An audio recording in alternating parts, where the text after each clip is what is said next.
eh Mungkin menanggapi dari kawan Anang perihal pemilihan ya. Pemilihan antara yang diutamakan di situ antara pikiran dan juga apa tadi intuisi. Saya rasa ketika hal tersebut bisa dibilang positif ya sudah. Langsung ambil positifnya saja. Hanya saja kenapa saya tadi sempat memberikan pemaparan bahwa terkadang jiwa itu menangis. Ini yang menjadi lebih seolah-olah ada rasa skeptisisme di situ.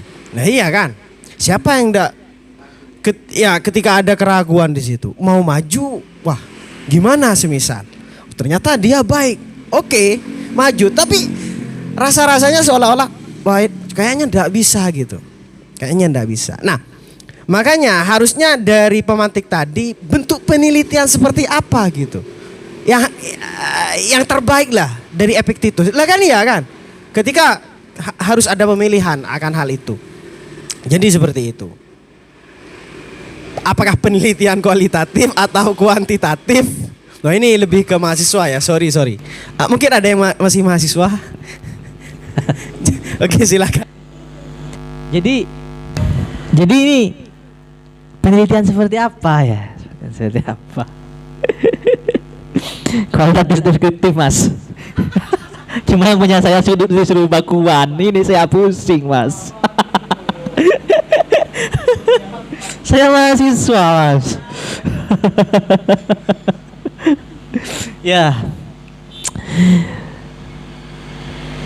Kadang tubuh kita itu terjajah karena kebodohan ketika kita hanya mampu menuruti kata hati, tidak bisa memikirkan apa yang menjadi kondisi dari pikiran kita itu sendiri. Contohnya, Mas Faruk sudah 3 tahun memperjuangkan seorang perempuan. Sorry, jangan ini saya agak gimana ya ketika langsung menyebutkan nama gitu. Oh, oke. Nah, oke lah si A gitu. Kita meniru dari salah satu film Bollywood itu. Yes. E untuk apple, B untuk football gitu. Oke. Jadi ya contoh-contoh yang kayak gitu. Anggaplah si A, si B, Yes. si C, si Oke. glowing misal ya. Oke. Saya analogikan si A. Si A itu memperjuangkan cinta sejatinya sudah 3 tahun lamanya. Di situ ada pergolakan antara pikiran dan hati.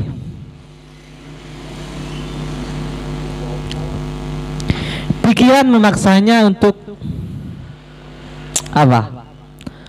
Pikiran memaksanya untuk berhenti untuk memperjuangkan cintanya tersebut. Akan tetapi hati sepertinya sulit untuk menerima. Seperti itu kan Mas Faruk kan ya? Nah ini Mas Faruk orang pengalaman ini Mas kita. Ya. Nah itu peran pikiran seperti itulah Mas yang menjadi penekanan dari Epictetus. Kadang kita terlalu bodoh. Kita mengesampingkan pikiran kita hanya untuk menuruti hati yang sebenarnya enggan untuk meninggalkan perempuan yang tidak tahu diri itu, Mas.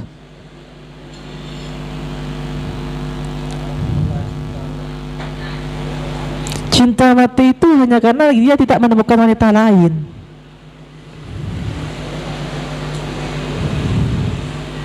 Seperti itu. Juga gini. Tentu ketika kita hanya mengambil dari kata hati saja, oke lah. Kadang seorang memfokuskan apa yang menjadi titik berat kita dalam menjalankan kehidupan itu mengambil dari kata hati saja. Cuman tidak mikir gitu loh. Tidak menggunakan kendali pikirannya. Nah itu. Makanya kita bisa mengendalikan lewat pikiran 3 fase ini, 3 tahap ini, sehingga kita menghasilkan sebuah hal-hal yang tentunya kita tidak hanya diperbudak oleh isi hati, melainkan kita memiliki pikiran yang jernih untuk mengambil sikap yang lebih baik. Ketika hubungan terpaksa kita hanya merasakan sakit dengan pola pikir yang jernih, menurut Buya Hamka itu merupakan sebuah pengkerdilan, Mas. Oke, dari tadi bahas tentang asmara ya. Mungkin hal itu dirasakan oleh semua yang hadir di sini kayaknya. Tapi di sini saya ingin ingin membicarakan di luar asmara itu. Pembahasan tentang di luar asmara. Salah satu contohnya di ranah komedian. Di ranah komedian ya. Walaupun saya bukan komedian, tapi saya banyak mendengarkan dari beberapa para stand up komedi di Indonesia utamanya. Saya ambil contoh, salah satu contoh yang dalam hal ini mungkin berlawanan dengan 3 konsep dari Epictetus itu. Siapa dia? Yakni Coki Pardede. Dia seorang seorang komedian yang masih menurut saya itu mengkaitkan semua realitas yang terjadi di sosialnya ditelaah secara logis atau tidaknya. Kadang kala kan hal yang menjadi tabu itu dijadikan komedian-komedian gitu. Semisal kayak drag jokes antara menyinggung tentang ranah-ranah yang sensitif, seperti halnya mengkomedikan tentang hal yang orang yang cacat gitu, orang yang difabel. Namun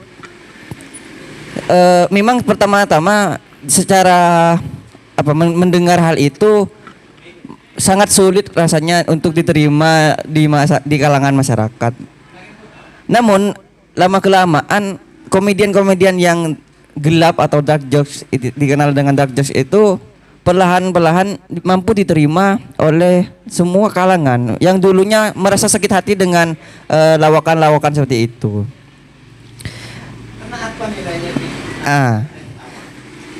Sebenarnya gini, terkadang kita saja dulu misal tempo dulu kita sangat memikirkan kembali ranah perbucinan yang sudah dialami, yang mengalami kegagalan itu. Namun kalau difikirkan kembali di masa yang mendatang gitu, ngapain sih kita dulu kayak gitu? Kayaknya rasanya lucu sendiri gitu. Dan itu memang terjadi di dalam realitas kita gitu, Mas. Cuman dari Epictetus memang yang menjadi ujung tombak itu yang penting positif saja gitu. Yang penting positif gitu. Dan membawa kebaikan terhadap sosial. Walaupun dari tadi yang saya sebutkan Coki Pardede itu membawakan komedi-komedi yang mungkin gelap, tapi memang perlahan orang sadar dan berpikir bahwasanya oh iya benar gitu. Toh yang orang-orang difabel pun sudah berdamai dengan dirinya sendiri, bahkan saling mengejek satu sama lain. Iya. Cuman ya itu saja sih pemantik yang saya ingin bicarakan.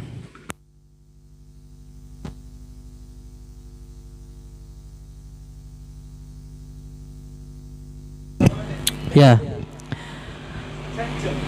Mungkin teman-teman juga sudah mengenal kata jancuk ya. Jancuk itu kalau kita kaji sejarah bahasa mungkin itu tabu kan ya. Jancuk kan. Akan tetapi ketika hal tersebut sudah terbiasa secara alamiah, kata-kata seperti jancuk itu sudah membuktikan betapa kerekatan sebuah hubungan antara seorang tersebut. Ketika saya dengan Mas Ali, jancuk kali kan gitu kan. Untuk menunjukkan sebuah kedekatan hubungan, keeratan hubungan bisa diukur dari situ. Makanya ketika seorang coki cuaks menjokeskan atau dengan jokes apa? Ya, dengan dark jokesnya itu membawa hal-hal yang difabel.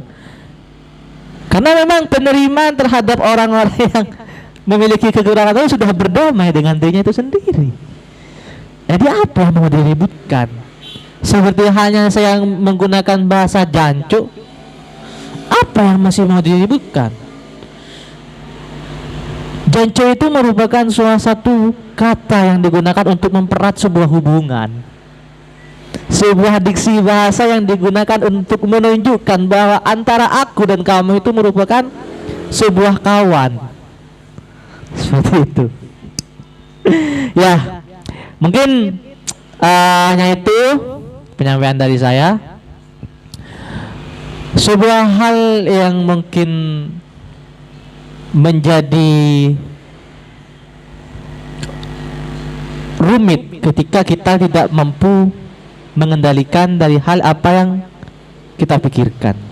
Akan tetapi dengan kejernihan pola pikir yang kita gunakan, dengan sendirinya alam akan membawa kita, menuntun kita menuju hal-hal yang lebih baik. Seperti itu. Ya, akhiran mungkin hanya itu dari saya. Kurang lebihnya mohon maaf. Wassalamualaikum warahmatullahi taala wabarakatuh. Waalaikumsalam warahmatullahi wabarakatuh.